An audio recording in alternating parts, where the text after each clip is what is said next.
আর আমি দেখাতে চলেছি এইটা আর $2 লাখ অ্যাস্ট্রোনটের কাজের মধ্যে পার্থক্য। এটা দুর্দান্ত।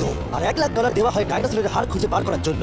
ও মাই গড, আরো অনেক জব দেখাবার সব থেকে কম টাকার জব যেটা আমি খুঁজে পেয়েছি, গোল্ড প্যানিং, যাদের রোজগার বছরে $1। কিন্তু আমরা মিলিয়ন উপার্জন করব।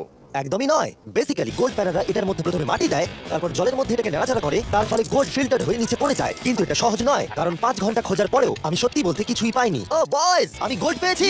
এই ছোট্ট জিনিসটার মূল্য কত হবে? এটা হবে 2 সেন্ট। আমি এটাই বলতে চেয়েছিলাম, সারা বছর এই কাজটা করে তুমি মাত্র $1 রোজগার করবে। কিন্তু সৌভাগ্যবশত আমরা সেই জব করতে চলেছি যেটা করে বছরে $10 মিলিয়ন রোজগার করা যায়। কিন্তু প্রথমে দেখা যাক যে কাজ করে মানুষ বছরে $1 লাখ রোজগার করতে পারে। মিউজিয়ামের জন্য ডাইনোসরের বোন খুঁড়ে বার করা। আর হ্যাঁ, এগুলো ফেক, কারণ ওদের অস্তিত্ব আর নেই। এটা হলো আমাদের কাজ করার জায়গা। এগুলো কি সত্যি ডাইনোসরের বোন? হ্যাঁ একদম, আমি এখানে 17 বছর ধরে রয়েছি আর আমি আমার ক্যারিয়ারে যত ধরনের বোন দেখেছি তার মধ্যে এটা সবথেকে বড়। এটা হলো থাই বোন, এই যে এখানকার, আর এটা 4 ফুট লম্বা। উদাহরণ হিসেবে এই যে একটা ডাইনোসর, তার সমান হলো 6টা কালকে উপরে উপরে দাঁড় করিয়ে দেওয়া। আমার হাইট 6'5". এগুলি মূলত মিনি জ্যাক হ্যামার। এই তো ভালোই করছো। ওর কোনো আইডিয়াই নেই ও কি হ্যাঁ, করছে। ওর কোনো আইডিয়া নেই। আশ্চর্যের বিষয় হলো এটা করতে গিয়ে আমরা ভয় পেয়ে যাচ্ছিলাম। উপস। একটু সাবধানে, কাজটা একটু এগোতে আমাদের 5 ঘন্টা সময় কেটে গেল। তারপরে এক্সপার্টের সাহায্য নিয়ে আমরা কাজটাকে মোটামুটি এগোতে পারলাম। আমার গোটা ক্যারিয়ারে দেখা এটা হলো সবথেকে বড় একটা বোন। আর তুমি চাও এটাকে আমি আর টাচ করি? একদম। যদি আমরা এটাকে খারাপ করে দিই? যশ, এটার ওয়েট কত হবে? মোটামুটি 2250 পাউন্ড? হ্যাঁ। এর ওজন তো নোলানের মায়ের 10 ভাগের 1 ভাগ। ও মাই গড, এটা তো দারুণ। এখন যেহেতু এই হাটটা এতটাই প্রাচীন, তাই আমরা এটাকে তোলার আগে ভালো করে সংরক্ষণ করলাম, না হলে এটা দুটুকরো হয়ে ভেঙে যেত। আশা করবো তোলার সময় এটা ভেঙে যাবে না। 1 2 3 Three. খুব ভালো। এদিকটা নিয়ে এসো। খুব ভালো। এই প্রথমবার কোনো মানুষ এটাকে বয়ে নিয়ে যাচ্ছে। একজন ইউটিউবার ডাইনোসর বোন নিয়ে যাচ্ছে। টেবিলের সামনেটা নিয়ে চলো। ঠিক আছে। 1 2 খুব ভালো, কাল তোমার হাতটা দেবে। বিশ্বাস করবে কিনা জানি না, কিন্তু এই ডাইনোসর বোনটা তার জায়গা খুঁজে নিল একটা মিউজিয়ামে। আর যেহেতু মিউজিয়াম খুবই বোরিং হয়, তাই আমরা চলে গেলাম $2 লাখ জবে, নাসাতে অ্যাস্ট্রোনট ট্রেনিং। আর আমার প্রথম মিশন হলো একটা অফিসিয়াল লুনার রোভার চালানো। এটা নিশ্চয়ই একটি চাঁদে থাকবে। হ্যাঁ, এটাতে করেই একদিন আমরা চাঁদে ঘুরে বেড়াবো। ওরা আমাকে কেন এটা চালাতে দিল? দরজাটা খোলো। আমি এটাকে কি করে চালাবো? ওই স্টিকটাকে সামনের দিকে করো। এক্ষুনি? হ্যাঁ করো, সামনের দিকে করো। অন্য কেউ চালাও, ও আমাদের মেরে ফেলবে। আমার ভয় লাগছে। হ্যাঁ ঠিক হচ্ছে। ও, এটা তো দারুণ। চলো এবং টুইস্ট করো। ডান দিকে? ডান দিকে বা বাঁ দিকে, যেদিকে খুশি করতে ও মাই পারো। গড, ওখানে তো কার আছে? এটা কি রাস্তায় চালানো লিগ্যাল? হ্যাঁ এখানে রাস্তায় লিগাল আছে। ও, এটা সত্যিই দুর্দান্ত। আমরা সাইড হয়ে যাচ্ছি কেন? আমি জানি না এটা কি করে সোজা চালাবো, আর আমার যেন মনে হচ্ছিল আমি ড্রিঙ্ক করে এটা চালাচ্ছি। কিন্তু তাও আমি এটাকে নাসার লুনার ট্রেনিং ইয়ার্ডে নিয়ে যাওয়ার চেষ্টা করছিলাম, যেখানে আসল টেস্ট ছিল। ও অফরোডিং, ও গড। ও, এটা তো খুব লাফাচ্ছে। তোমরা চাও এই হিলটা দিয়ে চালিয়ে নিচে নামি? এটার মধ্যে কি কোনো সিট বেল্ট নেই? এখানে একটা সিট বেল্ট আছে কিন্তু আমরা ইউজ করি হ্যাঁ, না। এখানে সিট বেল্ট আছে কিন্তু কেউ ইউজ করে না। এটা জেনে ভালো ও, লাগলো। এটা তো খুবই স্টিপ। ও ওরে বাপরে, আমরা কি সত্যি নিচে নেবো? আমার সিট বেল্ট চাই এক্ষুনি। ও মাই গড। তাও আমরা হিল থেকে সাইড হয়ে থামাও, যাচ্ছি। থামাও গাড়িটাকে। ঠিক আছে, তোমার হাতটা তুলে নাও যাতে ওরা দেখে আমি চালাচ্ছি। আরে, ও তো সত্যি তুলে নিল। ঠিক আছে আমি আছি, নিকে দিচ্ছি। দাঁড়িয়ে পড়ো। আমরা কি ফ্লেটারে সাইড হয়ে নামবো? ধরো আমাকে কাল। ধরো আমাকে। না না, আমি বলতে চাইছি তুমি চাঁদে কিন্তু সার্ভাইভ করতে পারবে না, না। আমি নিশ্চয়ই পারবো। এর পরের ট্রেনিং এ নাসা আমাকে দেখালো তাদের বিশাল স্পেস ফ্যাসিলিটি। ওরে বাবারে, এটা হলো পৃথিবীর দ্বিতীয় বৃহত্তম পুল। সত্যি কথা বলতে মনে হচ্ছিল ওরা আমাদের কি ট্রেনিং দিচ্ছে, বিশেষ করে যখন আমাদেরকে স্পেস স্যুট দেখানো হলো। আমি যতদূর জানি তুমি একটা স্পেস স্যুট পরলেই তুমি অ্যাস্ট্রোনট হয়ে যাবে। কিন্তু এর মধ্যে একটা গন্ডগোল আছে। স্পেস ওয়াকে তোমাকে কি ডাইপার পড়তে হয়? তোমাকে 12 ঘন্টা স্যুটটা পরে থাকতে হবে। ওয়াও, এই নাও। এটা সত্যি একটা অ্যাডাল্ট ডাইপারের মতো। ওকে, আচ্ছা, একটু সাবধানে, হ্যাঁ। এটা হাতে তৈরি করা। এটা পরে কিন্তু অনেকবার স্পেসে ঘোরা হয়েছে। তার মানে আসল অ্যাস্ট্রোনটরা এটা পড়েছে। দেখো, এই অ্যাস্ট্রোনটটা কিন্তু এর মধ্যে টয়লেট তুমি করেছে। কি এর মধ্যে টয়লেট করেছো? আমি না, এই স্যুটটা না। ঠিক আছে। ওকে, আমার পরের মিশন কখন শুরু হবে তুমি এখন থেকে 1 বছর পর কি করবে? ভেবে দেখতে হবে। ওকে ওকে। আমার ট্রেনিং এর ফাইনাল স্টেপে সবথেকে দুর্দান্ত জিনিসটা আমি করেছিলাম। ওরা আমাকে মুন টাচ করতে দিল। না না, এটাকে জোরে টানতে হবে। এটার ওয়েট 9000 পাউন্ড। এটার ওয়েট 9000 পাউন্ড। আর পৃথিবীর মধ্যে এটা সবথেকে বড় চাঁদের পাথরের কালেকশন। আমার বিশ্বাসই হচ্ছে না এটা আমি করতে যাচ্ছি। এখন জানলে আমাদের ইউটিউব চ্যানেল আছে। হ্যাঁ। ও মাই গড, এগুলো সোজা মুন থেকে নিয়ে আসা হয়েছে। তুমি আমাকে এটা ছুঁতে দেবে, তার কত পার্সেন্ট চার্জ আছে? 0। গতকাল আমরা একটা ডাইনোসরের ফসিল খুঁজে বার করেছি, তাই আমি এই বিষয়ে এক্সপার্ট। আমি এটা টাচ করি, না। চেষ্টা তো করলাম। এই যে মেটেরিয়ালটা দেখতে পাচ্ছ, এটা হলো আসলে লুনার সয়েল। ও মাই গড। তুমি এখন চাঁদকে ছুঁয়ে ফেললে। ও, এটা তো দারুণ। তার মানে এই টিউবের ভিতরে চাঁদের মাটি আছে, আর এটাকে নিয়ে আসার পর খোলাই হয়নি। তোমরা চেক করনি? তাহলে এর ভেতর তো এলিয়েনও থাকতে পারে।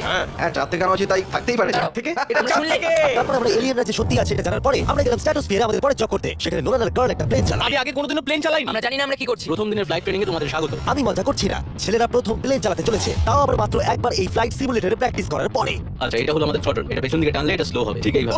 ও মাই গড। আর নোলান ক্র্যাশ করার পরে, ক্র্যাশ করার পরে এবং ক্র্যাশ করার পরে, প্লেনটাকে ক্র্যাশ করে দিলে। তারপরে যদিও সে সাকসেসফুলি ল্যান্ড করিয়েছে, আর সেই কারণেই সে আসল প্লেন চালাবার অনুমতি পেল। বাপরে, আমার খুব ভয় এই, লাগছে। তুমি এটা করতে পারবে না নোলেন, প্লিজ তুমি আরো ভালোভাবে প্র্যাকটিস করে এসো।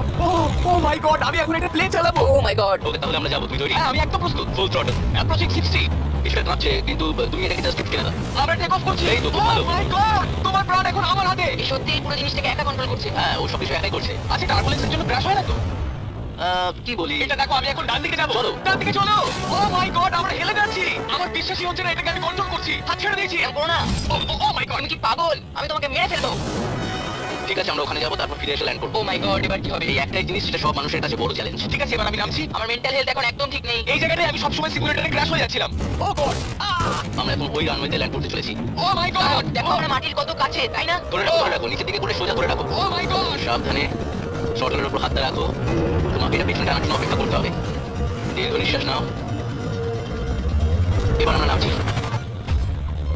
আমরা নেমে পড়েছি করে ফেলেছি ভাই। আমি একটা প্লেন ল্যান্ড করলাম ও মাই গড ও বলছিল আমি পারবো না কিন্তু আমরা এখনো বেঁচে আছি তুমি আমাকে মেরে ফেলোনি। আমি সত্যি অবাক হয়েছিলাম যখন আমি শুনেছিলাম বছরে $1 মিলিয়ন রোজগার হয় হ্যান্ড মডেলিং এ। কিন্তু সেটা তখনই হবে যখন আপনি পৃথিবীর হাইস্ট পেড হ্যান্ড মডেল হবেন। এ একজন ডাক্তারের থেকে 5 গুণ বেশি রোজগার করে লোকেদের নিজের হাতের ছবি দেখিয়ে। আর এ অনেক কাজ করে। আপনারা যে সমস্ত ব্র্যান্ডের নাম শুনেছেন মোটামুটি সব ব্র্যান্ডের হয়ে কাজ করেছে। সে পারিশ্রমিক হিসেবে $1 মিলিয়ন করে নেয় পার হ্যান্ড। আমি আর অপেক্ষা করতে পারছি না কখন এটা করবে। প্রথমে ও আমাদের হাত এক্সামিন করবে। আমার মনে হয় না আজকে আমার দিনটা খুব একটা ভালো কাটবে বলে। ওকে, আমি যেটা দেখতে পাচ্ছি তোমার নোকের উপর অনেক কাজ করতে হবে। ঠিক বলেছো। ওর হাতটা বাজে, বুঝলে? দেখো এর হাতে কার্লের থেকে কত বেশি লোম আছে। এর জন্য কি আমি বেশি টাকা পাবো? স্কিন টেক্সচারটা তোমার থেকে ওর অনেকটা ভালো। তুমি কি ঠিক করে দিতে পারবে? জানি না, যদি কিছু মিরাকেল হয় তাহলে হবে। আমি এখনো তোমার হাতটা দেখিনি জিমি। তোমার হাতটা তো গ্লো করছে। এটা তোমার দারুণ। হাতটা তো গ্লসি কেন? আমি জানি না আমার আঙুলের স্ট্রাকচারটা কি ঠিক আছে। হ্যাঁ, এগুলো তো বেশ ভালো, কিন্তু এখানে একটু সমস্যা আছে, স্কিন সমস্যা আছে, কিন্তু এগুলো ঠিক করা যাবে। আমাদের হাতের উপর অনেক কাজ করতে হবে, তারপর আমরা শুটের জন্য তৈরি হয়ে যাব। যেটা আমার আর কার্লের জন্য খুবই ইজি ছিল, কিন্তু লেজারের জন্য কতটাও নয়। ও গড, ভাই এই লোমগুলো দিয়ে তুমি দারুণ জিনিস বানাতে পারবে। এই চুলগুলো আমার সঙ্গে সারা জীবন ছিল, কিন্তু চাইলেই এর সাহায্যে $1 মিলিয়ন উপার্জন করতে পারো। আর এখন যেহেতু আমার হাত আগের মতো নেই, তাই আমরা একটা ম্যাগাজিনের জন্য মডেল হতে পারলাম। এই ছবিগুলো সারা আমেরিকায় বিলবোর্ডে দেখানো হবে এই ওয়াচগুলো প্রমোট করার জন্য। এটা কিন্তু খুব কঠিন। হ্যাঁ, আর বেশি চাপ নিও না। ওকে, মানে ঘড়ি মেরাতে হাতে একজন সাপ ধরে ওর আছে। কি আছে? চিন্তা করো না কার্ল, চিন্তা করো না। হাতটা এখানে রাখো যাতে ওর মাথাটা একটু সাপোর্ট পায়। হ্যাঁ একদম। এর মাঝে আমি একটা জিনিস ঢোকাতে চাই, সেটা হলো ইমোর্টালস অফ অ্যাভিয়াম। এর এই ভিডিও স্পন্সর। একটু এখানটা ধরো। হ্যাঁ ঠিক আছে। এখন এই মডেলিং করছে একটা ওয়াচ, একটা স্নেক আর এই গেমটার। ও এটা দেখো, এটা দুর্দান্ত লাগছে। ইমোর্টালস অফ অ্যাভিয়াম হলো একটা ফার্স্ট পারসন ম্যাজিক শুটার, যেখানে তুমি জ্যাক নামের একজন প্লেয়ার হিসেবে এই পৃথিবীকে বাঁচাবে গার্ল। ও কি আমাকে বাঁচাবে? এবার আমি চাই তুমি এই গেমটার এক্সবক্স ভার্সনের মডেল হও, একটা স্করপিয়ন নিয়ে। না ভাই। এই দেখো, তুমি ঠিক এটাকে এইভাবে ধরবে। আচ্ছা এটা হাতে ধরাটা সেফ তো? একদম ঠিক আছে, একদম। নাও নাও নাও, যা বলার বলে দাও, বলে দাও, Okay, ফটো তো তুলে ঠিক দাও। আছে। তুমি এই গেমে ডিফারেন্ট টাইপের 25টা ম্যাজিক স্পেল পাবে আর 80টা ডিফারেন্ট ট্যালেন্টকে আনলক করতে পারবে নিজের ক্যারেক্টারকে কাস্টমাইজ করতে। ইমোর্টালস অফ অ্যাভিয়াম এই ফটোটাকে পছন্দ করবে গার্ল। ইমমর্টালস অফ অ্যাভিয়াম আশা করি পছন্দ হবে। আর কিছুক্ষণ এটাকে ধরে রাখো, তারপরে আমরা এনএফএল প্লেয়ার্স হয়ে যাব। যারা ইমোর্টালস অফ অ্যাভিয়াম তৈরি করেছে তারা আরো অ্যাওয়ার্ড উইনিং গেম তৈরিতে সাহায্য করেছে, যেমন হ্যালো, কল অফ ডিউটি আর ডেড আমার এই স্পেস। গেমগুলো দারুণ লাগে। ও এটা তো নড়ছে। আর দারুণ জিনিস হলো ওরা আমাকে এই গেমের বস করেছে। আর যদি তুমি আমাকে মারতে পারো তাহলে এই গেমের যে কোনো বসের থেকে বেশি গোল্ড পাবে। ও না, আরে চিন্তা করো না, ওর দিকে তাকিও না। ইমোর্টালস অফ অ্যাভিয়াম এখন এক্সবক্সে ফ্রি ট্রায়াল দিচ্ছে, তার সাথে PS5 এও আর স্টিমেতেও ফ্রি ডেমো अवेलेबल মনে আছে। হচ্ছে আমার ভেতর ঢুকে গেছে নাকি হাতের তলায়? আমরা এতটাই বাদে করছিলাম যে একজন হ্যান্ড মডেলকে আনাতে হলো যাতে স্পন্সররা এই ফটোগুলোকে আপলোড করে। ডেসক্রিপশনে দেওয়া লিংকে ক্লিক করো যদি তোমরা এক্ষুনি ইমোর্টালস অফ অ্যাভিয়াম খেলতে চাও। আমি আর হ্যান্ড মডেল হতে চাই না। আর যদিও আমাদের ফটোগুলো অতটা ভালো ছিল না, তবুও গোটা দেশের বিলবোর্ডে সেগুলো স্থান পেল। আর এবার হলো শেষ কাজ, যেটার জন্য বছরে $10 মিলিয়ন রোজগার করা যায়। একদম ঠিক, আমি জয়েন করতে চলেছি লিটারালি NFL। এটা আমার একটা স্বপ্ন ছিল। যদি তোমাদের মনে হয় এটা ফেক, এই দেখো আমি সাইন করছি একটা রিয়েল কন্ট্রাক্ট। তার ফলে আমি বাকেনিয়ার্সের এখন রিয়েল প্লেয়ার আর ওরা আমাকে দেবে $10 মিলিয়ন। আমি হয়তো এটা পাবো না, কিন্তু অ্যাটলিস্ট এটা অ্যামাউন্টটা তো বললো। না না, ডলারের উপর ফোকাস করো। এখন থেকে এটা অফিশিয়াল। কংগ্রাচুলেশন। তাহলে আগামী 48 ঘন্টার জন্য আমি অফিশিয়ালি প্লেয়ার। তুমি এখন অফিশিয়ালি প্লেয়ার। কথা দিচ্ছি আমি হতাশ করবো না। আমি কথা দিচ্ছি ও হতাশ করবে।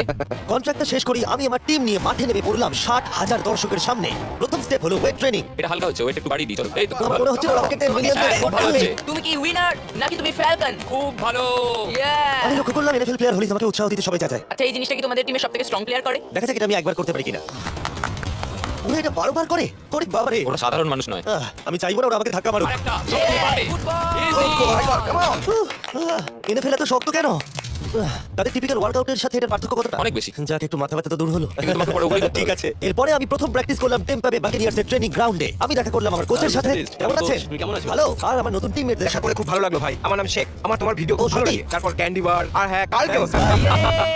আর আমার নতুন টিমমেটরা বিশ্বাসই করছিল না আমি সত্যি করে টিমে সাইন করেছি, তাই আমি আমার কন্ট্রাক্টটা ওদের দেখালাম। এটা একই তো যাতে তোমরা সাইন করেছিলে। দেখছি আমার থেকে বেশি টাকা পাচ্ছ। কিন্তু তুমি পড়লে দেখতে পাবে 48 ঘন্টার মধ্যে ক্যান্সেল না করলে আমরা ক্যান্সেল করে দেব। দেখো এখানে আরো অনেক কিছু লেখা আছে। যাই হোক অফিশিয়ালি তুমি এখন আমি জানি, থ্যাংক ইউ। আমার অনেক টিমমেটরা ওখানে আছে। ওদের কাছে আমাদের বাচ্চা মনে হচ্ছে, ওরা খুবই লম্বা। একবার ওর হাইটটা তো দেখো। সত্যি কথা বলতে এর আগে আমি কখনো ফুটবলই খেলিনি, তাই ওরা আমাকে একটা কিক মারতে দিল, যেটা ও, আমি বিচ্ছিরি ভাবে করলাম। মিস্টার বিস্ট আজকে সারাদিন প্র্যাকটিস করো, কালকের মধ্যে রেডি হতে ঠিক হবে। বলেছো, ঠিক বলেছো। আমি চেষ্টা করছি। যেহেতু এর আগে আমি কখনো কোয়ার্টারব্যাক খেলিনি, আমি ছুটছি। আমি যতদূর পারলাম ছোড়ার চেষ্টা করলাম। এটা টাচডাউন। তোমাদেরকে আমি বলে দিই যে টিমটা আমি জয়েন করেছি সেটার হয়ে টম ব্র্যাডি সুপার বোল জিতেছে, তাই ভাবলাম ওকে সারপ্রাইজ দিলে ভালো লাগবে। ও এই তো টম। ও এখনই আমার লেগে যাচ্ছিল। বিবি কেমন আছো ভাই? কেমন আছো, টিভি? ভাই? এখানে একজন আমার বন্ধু আছে, ও খুশিতে প্রায় মরেই যাবে যদি তুমি ওকে একটা হাই বলো। তুমি এটা একদম করো না, জানি তুমি তুমি খুব করো না খুশি। এটা। ও শেষ। এরপরে আমরা প্র্যাকটিসের থেকে বেশি মজা করতে শুরু করলাম। ও, তারিক! তুমি যাও গিয়ে শুট করো। ঠিক আছে, পরে দেখা হবে। কেউ কেউ আমার দুদিনের কন্ট্রাক্ট নিয়ে প্রশ্ন করছিল, তাই বাক্স আমার জন্য একটা প্রেস কনফারেন্সের আয়োজন করলো। আমাদের সামনে একটা বড় খেলা আছে, আমরা শুধু সিরিয়াস প্রশ্নেরই উত্তর দেব। এটা কি পাবলিসিটির জন্য করছো? তাহলে এখানে কি করছো? যতটা সম্ভব ভালো ভিডিও তৈরি করার হ্যাঁ, জন্য। একটা পাবলিসিটির জন্যই করা। পরিষ্কার বলে দিই আমি NFL প্লেয়ার নই। জিমি তোমার এই টিমে এসে কেমন লাগছে? আমার দারুণ লাগছে। সত্যি কথা বলতে কি আমার ভাবনার থেকে ওরা আমাকে বেশি আপন করে নিয়েছে। আপনি কতক্ষণ খেলবেন বলে ঠিক করেছেন? জানি না, এবং বারবার বোঝানোর পরে যে এটা কিছু সময়ের জন্য, তারপর আমি চলে গেলাম মেজার করতে। 6 feet 4 and a half। 6'4.5" কাল তুমি তো 6'5". আমি 6'5", হ্যাঁ হ্যাঁ। এই মেজারমেন্টগুলো ছিল আমার গিয়ার আর ইউনিফর্ম ভালোভাবে ফিটিং হওয়ার জন্য। এটা কিন্তু দেখতে দারুণ লাগছে। চলো শুরু করি তাহলে। যখন আমি তৈরি হয়ে গেলাম, অফিসিয়াল গেম ডে চলে এলো। আমি জানি না ওরা আমাকে কেন এটা করতে দিচ্ছে, কিন্তু হ্যাঁ, থ্যাঙ্কস বাক্স। তোমরা কি আমাকে এই টিমে দেখে অবাক হচ্ছ? এটা আমার প্রথম ফুটবল যেটা আমি সাইন করলাম। জিমি এখন যে কোনো মুহূর্তে বেরিয়ে আসতে ওরা পারে। বললো যদি আমি 100 অব্দি থাকতে পারি তাহলে ওরা একটা খেলা খেলবে। আমাকে এটা সাহায্য করবে, উত্তেজিত হয়ে ওঠো। ভালো বলেছো। এটার প্রথম গেম আর এটা সম্ভবত শেষ। অবশ্যই ওর শেষ গেম। আমি জানি না কি হতে চলেছে। ক্যাননগুলোকে ফায়ার করো। এটা দুর্দান্ত। আর যেহেতু আমি একমাত্র এই NFL গেমেতেই অংশগ্রহণ করছি, তাই টিম আমাকে লিড করবার সুযোগ করে দিল। জিমি, ওই দেখো আমাদের বন্ধু। প্লেয়াররা যেন আমাদের চাপা দিয়ে না চলে যায়। এটা কি তোমার জীবনের সবথেকে ভালো দিন? এটা আমার জীবনের সবথেকে ভালো দিন জিমি। প্লেয়াররা আমাদের থেকে আগে চলে যাচ্ছে। জিমি এখন NFL প্লেয়ার। কেমন আছো তোমরা? আমি তোমাদেরকে হতাশ করবো না, যদিও সম্ভবত আমি খেলবো না। লাভ ইউ দেখো, বড় একটা প্লেন। আমেরিকা চলো ফুটবল খেলা যাক। আমাকে অফিসিয়ালি NFL প্লেয়ার করার জন্য বাকিনিয়ার্সের জন্য একটা হিউজ শাউট আউট। সত্যি কথা বলতে ভালো হলো যে আমি খেলিনি, কারণ ওরা যদি আমাকে ধাক্কা দিত সম্ভবত আমি মরেই যেতাম। আমি ভেবেছিলাম ওটা ওখানেই শেষ হয়ে যাবে, কিন্তু